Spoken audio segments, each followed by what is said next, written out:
and we're in a series on Song of Songs on Valentine's Day, so just perfect. It's going to be great. But we're actually going to start in 1 Kings, so if you would, open your Bibles to 1 Kings chapter 21. 1 Kings chapter 21. So in this story we're about to cover here, Ahab is the king of Israel, and Ahab is a very, very bad man. He leads Israel into all kinds of idolatry. He leads them into horrible situations as their king. Gets them into all kinds of trouble where they're not doing things the way that God wanted them to do them.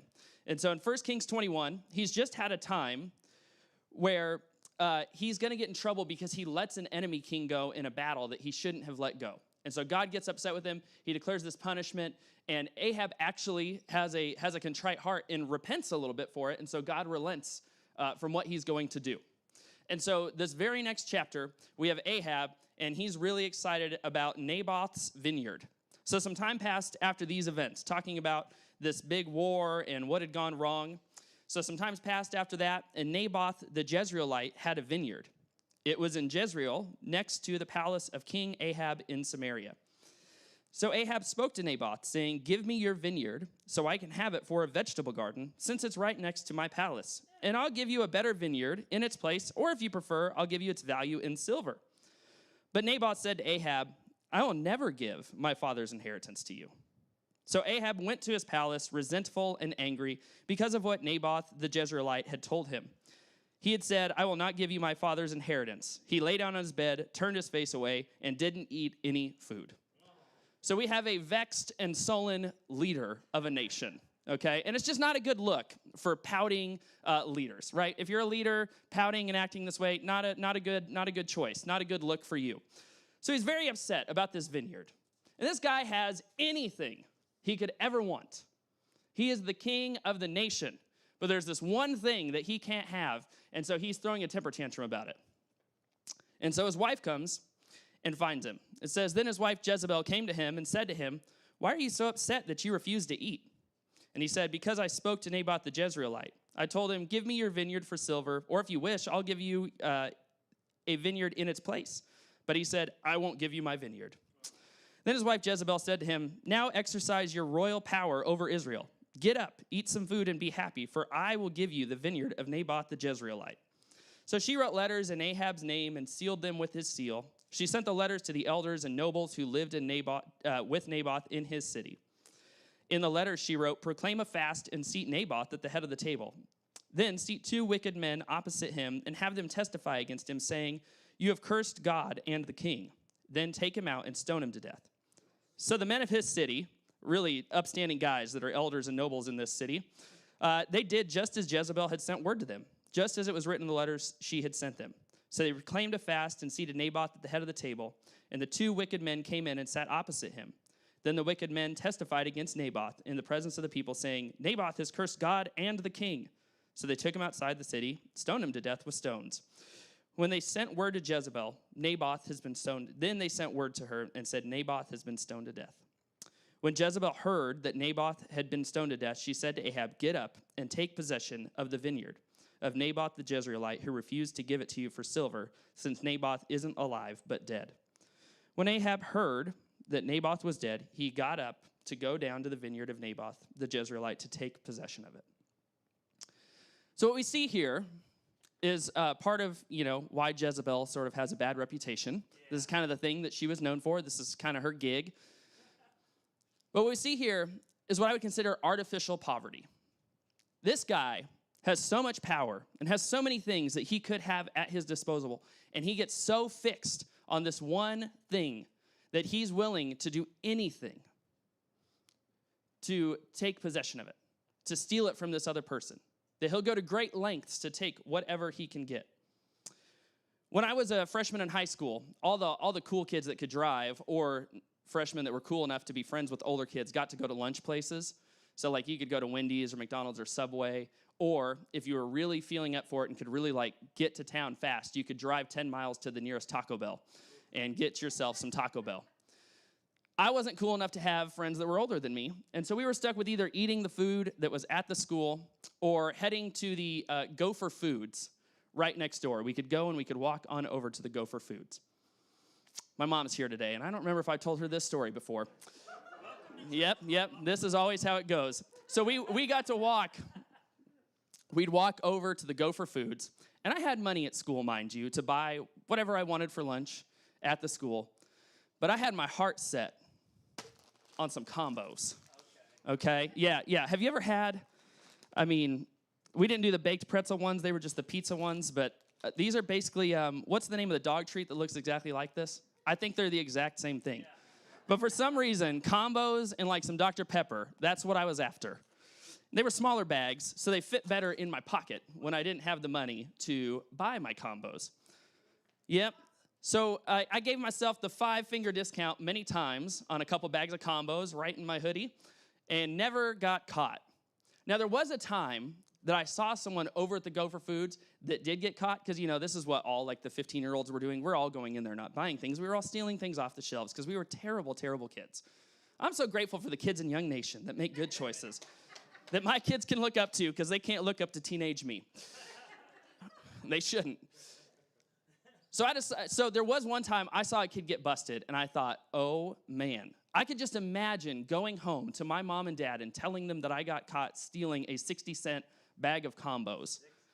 The community service. In my mind, I was going to go to juvie if I got busted. So one fateful day, I walked into the Gopher Foods, and I, like was my custom, gave myself the 5-finger discount on them combos and put them in my pocket. And then I kind of stood there for a minute looking, and a lady came from behind the counter and taps me on the shoulder and says, "You, come with me." And I thought, I'm done. I want to die right here, right now. So I start following her. She turns around and walks in front of me. This is how smooth I was. This is so bad. She turns around and walks in front of me, and as she's walking, I grab those combos out of my pocket and set them on the shelf before we go back behind the counter where she tells me to empty out my pockets, and I tell her I don't have anything. So she finally lets me go out, and I go outside, and I'm not outside for more than 30 seconds before she storms out there to see if I'm out there snacking on some combos. So anyways, I got away with it. Stop judging me, you guys. Oh, my goodness. I tell you that to say, look, I had food at school that I could eat. And I thought, really my line of thinking was, that food at school is so nasty, I'm going to go eat some combos, okay? Now I think my thinking has reversed over time. I could not eat a combo. Let's say I had what I needed, but I wanted what I didn't have and was willing to do whatever I needed to do to get that thing. Right. Sort of like our friend Ahab here. And so today, as we're continuing this series in Song of Songs, we're going to talk about contentment and satisfaction. And I heard a great definition of discontentment that said that discontentment is often artificial poverty. Many, many times, discontentment, when it's stirred up in us, it's this fake poverty.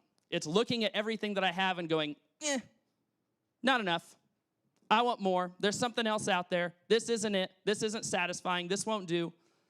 It's this fake poverty that overlooks every good thing that I have. And today, as we're talking about this, I want to make it clear, I'm talking about this on a very personal level for us. Your discontentment. There is a discontentment that we have as a society sometimes that can be a good thing, that comes against wicked and evil things that are going on in the world. Jesus came with, I think, that kind of discontentment where he went, this isn't okay. Things being the way that they are, they're not okay right now. And so he came with a certain kind of discontentment. But what I'm talking about in us is this kind of personal level of discontentment that we can carry around, where we look at things and say they aren't enough. Discontentment has a way of poisoning everything that you have. It has a way of making it impossible for you to enjoy the things that you actually have. As I was thinking about this week, it got me wondering, man, I wonder if the devouring and destroying work that the enemy does and does so well isn't actually a physical devouring or destroying, but it's that he sows seeds of discontentment in us, and it makes it to where it destroys the things that we have because we aren't content with them. We're not happy. It has a way of poisoning and souring our ability to enjoy anything that we have. So we can look out and we can go, man, this isn't enough. We need more. There's something else out there. And so for comparison, this morning, we're going to read a few passages from the Song of Songs. We'll start in Song of Songs, chapter 5, and we're going to hop around a little bit. Nice. We already opened our Bibles, but some of us are really excited to get to the sexy stuff. Okay. It's Valentine's Day. So here we have the woman speaking of the man, and this is going to help all of you with some lines to use on your spouse later, okay? So ladies, you can take some notes on these ones. She says, my love is fit and strong, notable among 10,000. His head is purest gold. His hair is wavy and black as a raven. His eyes are like doves beside flowing streams, washed in milk and set like jewels. His cheeks are like beds of spice, mounds of perfume. His lips are lilies dripping with flowing myrrh. His arms are rods of gold set with beryl. His body is an ivory panel covered in lapis lazuli. His legs are alabaster pillars set on pedestals of pure gold. His presence is like Lebanon, as majestic as the cedars, and his mouth is sweetness. He is absolutely desirable. This is my love, and this is my friend, young women of Jerusalem. And then we get him later on responding to her. And so, gentlemen, here you go. Song of Songs, chapter 7. How beautiful are your sandaled feet, princess. The curves of your thighs are like jewelry, the handiwork of a master. Your navel is a rounded bowl. And that is a very, as I learned this week, a very conservative translation of what that word is. It never lacks mixed wine. Your belly is a mound of wheat surrounded by lilies. Your breasts are like two fawns, twins of a gazelle. Your neck is like a tower of ivory. Your eyes like pools in Heshbon by Beth Rabim's gate. Your nose is like the tower of Lebanon looking toward Damascus. Your head crowns you like Mount Carmel, like the hair of your head like purple cloth. A king could be held captive in your tresses. How beautiful you are, and how pleasant, my love, with such delights. Your stature is like a palm tree, and your breasts are like clusters of fruit. There's a great place early on in the book that kind of sums up their feelings towards each other in Song of Songs, chapter 2. And he says, like a lily among thorns, like this beautiful flower among a bunch of weeds, so is my darling among the young women. And she says, like an apricot tree among the trees of the forest, so is my love among the young men. I delight to sit in his shade, and his fruit is sweet to my taste. This as like a public thing, like if I just started talking like this about Jill in front of you all, it gets really awkward really fast, right? Reading this just now is a great test of my maturity, you guys. I've come a long way even from 2 weeks ago. This gets awkward really fast to hear people. This is nearly hyperbolic praise that these two are heaping on each other, writing down in this sort of poetic way that can be read out loud in churches 2,500 years later. This whole song, there's so many major themes that are going on in the Song of Songs, but this whole song is this beautiful celebration of contentment and satisfaction. We see two people that are absolutely content with each other. And I'm not meaning content like the dog cartoon in the burning house drinking his coffee that says, this is fine. You know, where it's like, contentment can sometimes mean like, you know, you go over to someone's house and you have a bad dinner and they say, did you get full? And you say, I'm content, right? Not like, oh man, I'm so stuffed. It's like, yeah, I'm okay. I don't really want to eat any more of what you made for me. I'm content.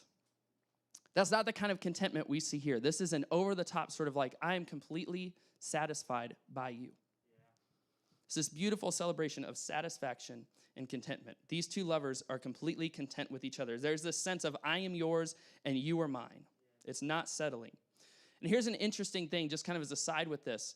But in intimacy, sexually and otherwise, there's this sense of being satisfied and still wanting more of the one that you're intimate with.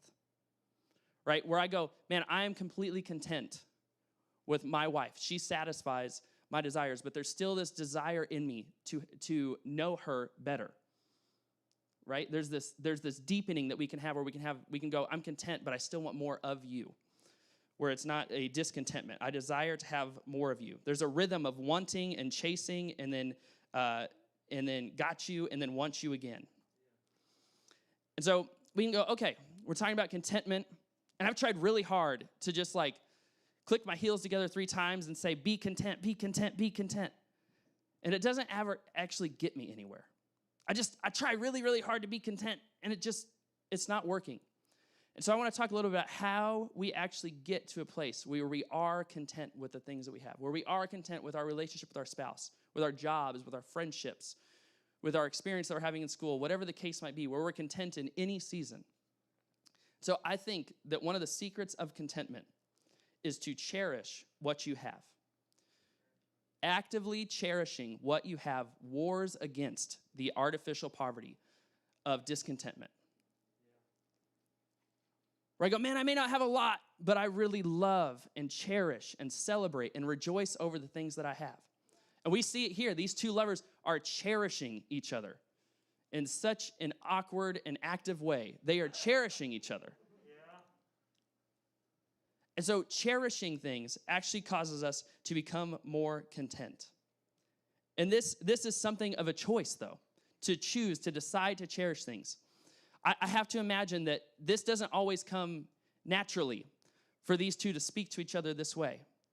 But there's a decision to actively cherish my wife. There's a decision to actively cherish the job that I have. There's a decision to actively cherish the friendships that I have in my life that helps me to enjoy them more and helps me to become content with where they are and what they are.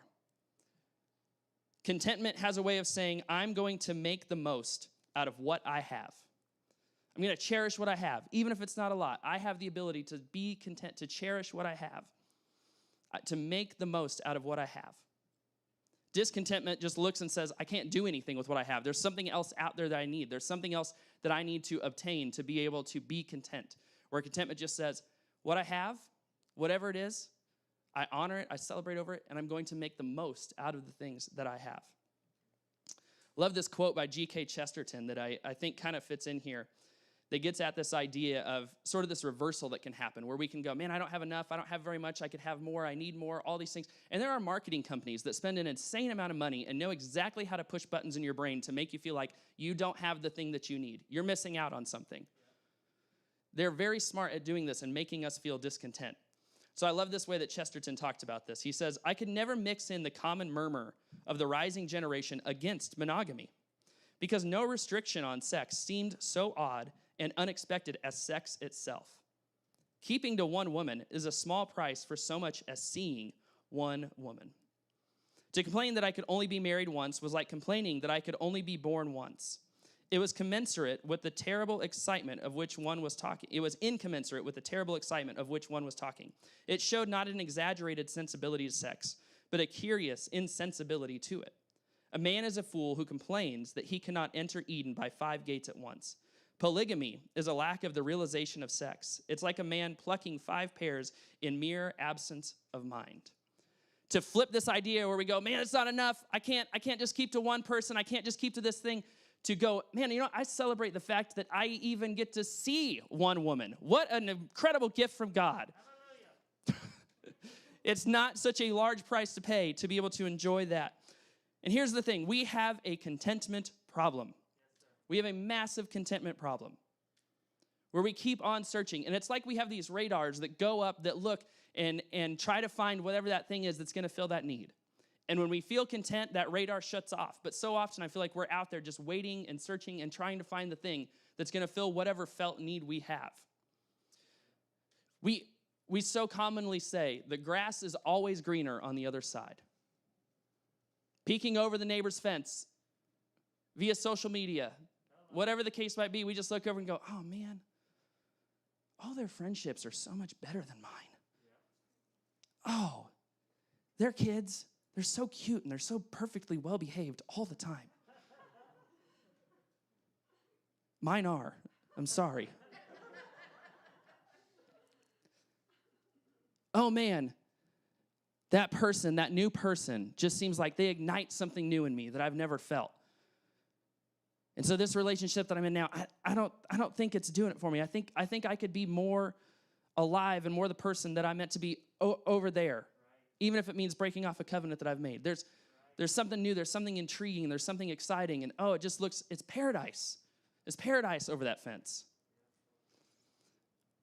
I've heard it said that the grass may look greener on the other side, but the reality in your life is the grass is actually greener where you water it. The place that you water and you invest yourself in is the place where the grass will be greener. If I could right now, I would get a coach bus and we'd all get on it, and it would take us forever to get to Thornton, Colorado, but we'd get on there and we would do it, okay? And we would go straight to Jim's Burger Haven. We would go straight to Jim's Burger Haven so that you could enjoy the world's greatest cheeseburger. Okay? Yes, thank you. We'd get there. We'd get some cheeseburgers. We'd get some frings, which I think they're willing to do. Some places, like West Coast Saloon out here, don't ask for frings there, okay? You better bring a friend that's willing to get rings and you get fries, then you can split, but they got an attitude about frings. Great burgers, but attitude about frings. I think Jim's would give us some frings, okay? We get some chocolate shakes because they have the world's best chocolate shakes as well.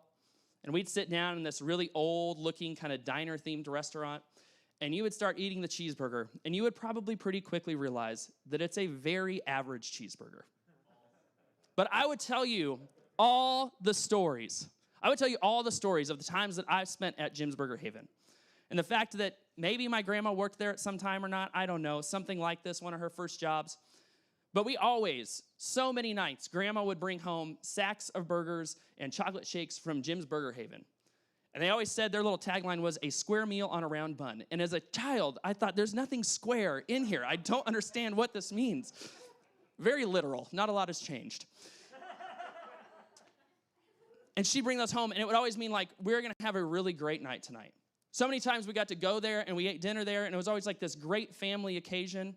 There was one night I could tell you a story about where the bathroom door had a way that it kind of, like, swung slowly shut until, like, the last 6 inches of it closing, and then it, like, at light speed whipped shut and caught me between my eyes one time, and I bled all over Jim's Burger Haven. Yeah, it was quite the event. I can tell you about the time that one of my brothers got into a heap of trouble, and they needed to reset their lives. And we met and sat and talked over burgers at Jim's Burger Haven about what his next steps should be. I would talk about the times that I've got to take my family there now, and my kids, and I have pictures of Knox sitting at the counter enjoying some French fries. Mom, don't cry.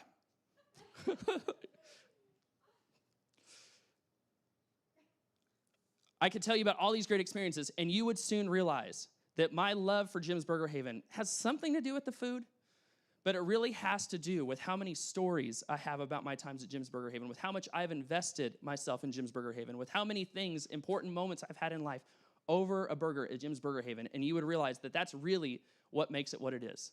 I've watered the grass of my experiences at Jim's Burger Haven, and that's what makes it the greatest burger in the entire world. Because there's so much more to it than just what it is off the top. The great prophet Denzel Washington, who I think took this quote from someone else, said it this way. I saw it from him this week, so I'm crediting him with the quote. Beware of destination addiction. The idea that happiness is in the next place, the next job, or even with the next partner. Until you give up the idea that happiness is somewhere else, until you quit watering your neighbor's grass for them, it will never be where you are. It's not out there. It's not. It's you investing in what you have, cherishing and honoring and growing and caring for and tending to what you already have is where you will find contentment and satisfaction. Solomon lived his whole life chasing after all sorts of things, and at the end of it, he either wrote or inspired or whatever the case might be, Ecclesiastes comes out of it. And he goes, all of the stuff that I went after, it never satisfied me. Don't be a fool and think that you're going to go run after it and chase it and catch it because it's not out there. It's just not. No level of knowledge, no relationship, no living in Colorado. I promise, I've lived there, you guys. It doesn't solve everything, so get over living in Colorado, people in Kansas. Get over it. Get over it. It's expensive. Everyone's smoking weed there now, which may, for some of you, God bless you. That might sound good. We'll pray for you. Listen, it's not there. I promise. Growing up in Colorado, the mountains are just mountains. They're just there as a backdrop. I don't know. It's not out there. The secret of contentment in your life, it's within your grasp right now. And it has to do with what you will do with what you have. And some of you, I'll find a way to work this into every sermon now, from now on. Some of you just need to get off social media. And I mean it from the bottom of my heart. It's killing your ability to honor and cherish what you have because you're just wanting what other people have, and you're only getting a snapshot of the best moments. And I know it's cliche to say that, but you still believe it. So stop. Their life's not perfect. They have problems too. They show you really cute pictures of really cute things and make you feel like you're a loser. You're not. You have the same access to contentment that they have. And it's not to say that everyone's life is equally easy or difficult. That's not what I'm saying. But discontentment won't change the circumstances if you find yourself in something difficult. We've taught our kids, the kids get excited about going on vacations. And we've taught them over time. You know, one time I think we were in California or something, they were excited about, man, if only we could live here. We'd go to the beach all the time and Disneyland and da-da-da-da. I said, yeah. We said, but you'd lose all of your friends. Because we are more concerned about the people that we're around than the place that we live. Yes, the relationships that we have are actually what makes the place. What makes Jim's Burger Haven great is because of the experiences that we've had with people there. What makes Lawrence, Kansas great? I mean, besides the Jayhawks usually being good at basketball, it's the relationships with the people that we have around here. It's the community that we have. It's the depth of living life together with so many people for so many years that makes it to where living in California, it'd fade fast, our enjoyment of it. And so our kids have just learned when we're on vacation, we are excited, we enjoy them, but they're always excited to come home to their friends because we're not out there searching for something else.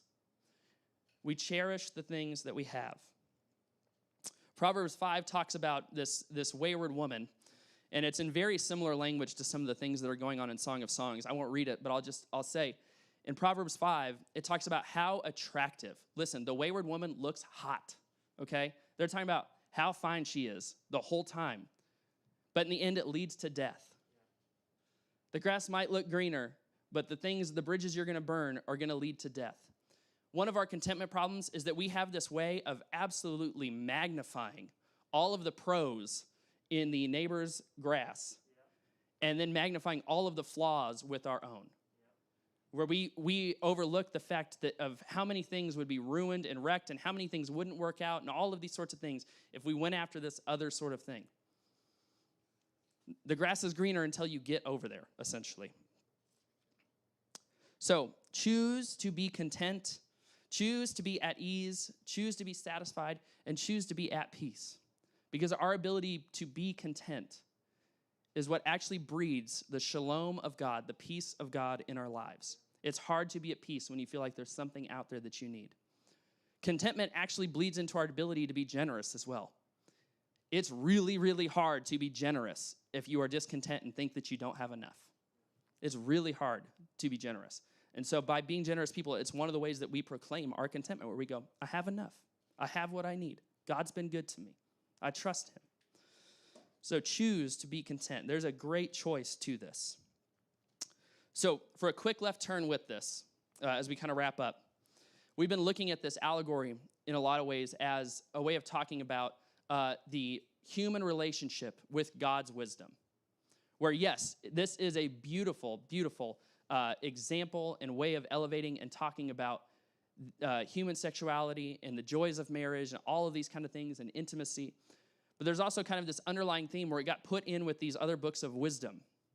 And so we've been looking at it through this lens of what does this teach us about our relationship with God's wisdom as humans? And so I wonder this morning, am I content with God's wisdom? Are we content with it? Do we cherish it? Do we rejoice over it? Are we satisfied with his wisdom? When God says something, when God gives wisdom to you, how many hoops does he have to jump through? I have a proclivity at times to try to fit a square peg in a round hole when it comes to, I don't really like what God has to say about that, so I'm going to see if there's any kind of gymnastics I can do with this thing to make it sound the way that I want it to sound. And I'm really, really good at it, and you are too. God doesn't have to prove himself to us. He shouldn't have to for us to be satisfied with his wisdom. And it doesn't mean I always understand it. So many times I don't. And there are times when I don't understand it that I try to manipulate it and make it what I want it to be. And there's other times I just go, Lord, I trust you. You've proven yourself so faithful with so many things that I trust what you have to say. One of my favorite ways I've heard someone put this is talking about this idea of fences and boundary lines. Where they go, sometimes I'm dissatisfied with God's wisdom because I don't understand what's on the other side of the fence that he's put up. But contentment, my contentment with his wisdom says, I actually don't need to know. I don't want to find out what's on the other side of the fence Because so many times in the history of humanity, we've moved fences that we didn't think mattered, only to find out that it destroyed societies. And so we should be content with the wisdom of God. Delight in it, rejoice over it, long for it, be impressed by it and satisfied by it, even when we don't understand it. Jude 10, my first time ever using a verse from Jude, a one chapter letter in the Bible, talks about these false teachers that come in, and it says, but these people blaspheme against anything they do not understand. And what they do understand by instinct, like irrational animals, by these things, they are destroyed. So there's this idea here of, man, they're going, I don't really understand that, and so we're gonna throw that out. We're gonna decrease the value of that thing. We're not gonna listen to it because we don't understand what it is. And so we want to choose to trust God, even if we don't completely understand. There are times that we don't need to know what's on the other side of the fence. We can seek understanding, but should be content even when we don't have it. And so be content with God's wisdom, even when you don't completely understand it. We're a one well people. In our marriages, we are a one well people. In our pursuit of wisdom, we're a one well people, and that well is so, so deep. So deep. So continue to pursue it at a deeper level. The good news for us today, Paul says in Philippians chapter 4, he talks about the secret of contentment. He says, I don't say this out of need. These churches had given a bunch of money to him. He said, for I've learned to be content in whatever circumstances I find myself. I know how to make do with little, and I know how to make do with a lot. In any and all circumstances, I have learned the secret of being content. Whether well-fed or hungry, whether in abundance or in need, I am able to do all things through him who strengthens me. The secret to contentment is trusting God. You're invited to do it. That's the good news today. God has a way where he is content with us to come as we are, and yet he still wants more for us. And so he works on us. He makes us into the kind of people that he desires us to be, and he invites us into that beautiful relationship. He gives us the grace and the strength that we need for every season. How many times have you gone through something really hard and you look back on it now and you go, I don't know how we survived that season. And I think that's the grace of God in our lives to give us the strength to do hard things. And so look to him and trust in him for your contentment. And Jesus brings a contentment you won't find anywhere else. I know it, and that, again, it sounds like a bumper sticker. Jesus is the answer, but he is, you guys. So much of our searching and our longing is because we don't trust who he says we are. And so allow him to bring that kind of contentment to you. Amen? Amen. Amen.